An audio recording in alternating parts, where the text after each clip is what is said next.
Power scaling. What is it? Why do so many people seem to hate it?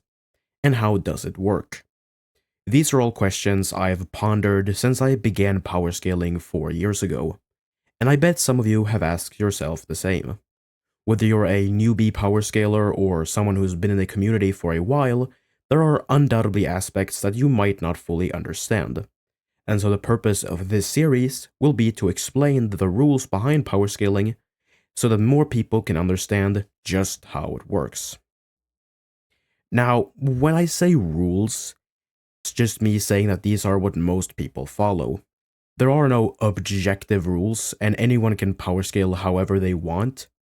But what I'm going to cover is a mix between info from sources like Versus Battle Wiki and character stats and profiles, along with some of my own opinions sprinkled in. Simply put, power scaling is the act of determining a character's power by analyzing what they've done within a story. That's it. Even something as simple as saying Goku beat Frieza and Frieza beat Vegeta, therefore Goku is stronger than Vegeta, is power scaling. Specifically, it's what's called inverse scaling. When we are determining the strength of a character within their own series, all we really need to know is how they compare to other characters within the verse. Stuff like measuring strength and speed with numbers is kinda pointless, since we don't need to make a calculation to know that Deku is stronger than Endeavor, even though they have never directly fought each other. The tiering system and calculations actually have no place in inverse scaling, so if you want to power scale, but you don't want to deal with that stuff, I suggest inverse scaling. The opposite of inverse scaling is crossverse scaling. This is when we measure a character's strength for the purpose of comparing them to a character from another series. And in order to do this, we need to measure the character's strength with numerical values, because no amount of pure inverse scaling is gonna tell us who is stronger between Gon and Yuji. This is when things like the tiering system and calcs become necessary. The tiering system, for people who don't know, is just a set of power levels to easily describe how strong someone is. Terms like city level or planetary are tiers within the tiering system. But how do we know what tier a character is in? For this, we usually need calculations. It is pretty uncommon for a series to outright show characters destroying mountains or planets. Instead, they might do something like punch away a massive storm, which doesn't really fit into any definition in the tiering system. So instead, we need to calculate the energy needed to push the clouds, and then compare the required energy values to a list like this one, which has all the tiers and their subsequent energy equivalents. The same thing goes for speed, but in this case we would be calculating how fast someone is, and then comparing it to a list of speed tiers. By doing this, we can actually measure the stats of fictional characters, which allows us to compare them to other characters. For whatever reason, people seem to have a problem with power scaling. They say it's stupid, doesn't make sense, and ruins the enjoyability of shows. There are a ton of videos on YouTube alone of people complaining about it. But I gotta say, none of the criticisms actually make any sense. Let's start with the dumbest complaint. It ruins the enjoyability of shows.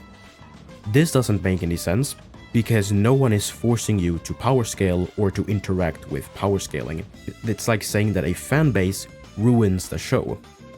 Just don't interact with the fan base. I've also seen people who say power scalers can't enjoy a series, which makes even less sense. Like, who are you to tell people what they enjoy? Everyone likes different things, but I doubt a power scaler would get less enjoyment out of a show than a non-power scaler just because they power scale. Another common criticism is the author doesn't care about power scaling or the tiering system, so scaling a character makes no sense. But we aren't scaling the author's interpretation of a series. We are scaling what is shown on screen. The author of Jujutsu Kaisen, Gege Akutami, has said that he thinks Maki catching a bullet early on in the series is a bit too much. but that doesn't change the fact that it still happened. Does Horikoshi understand how strong Deku would need to be to change the weather worldwide for a week straight? Probably not, but that doesn't matter because it happened. I could keep going, but ultimately every argument just boils down to power scaling is stupid because insert problem that we've already solved. Just like any game or sport, power scaling has rules in place in order to have it make sense. You wouldn't say football is dumb because why don't they just pick up the ball? Because there is specifically a rule against that in order for this sport to work. So making up issues about power scaling that have already been solved with rules is really dumb. And again, if you actually watch these rant videos, you'll see that it's just people who don't understand power scaling and mindlessly complain about it for whatever reason. Again, I don't know why people just have a problem with it. I don't understand that at all. What has power scaling done to you? Like, bro, it's not that serious. This video was pretty short, I will admit, but it's just the beginning of this series. It's just an introduction to power scaling. This series will go on indefinitely, and I'll just continue covering new topics. So if you have any questions or ideas for future videos, I'll have a Discord server linked in the description where you can DM me or ideas or whatever. That's all for today, and I'll see you next time when I'll be covering the 3 main stats and what roles they play in power scaling.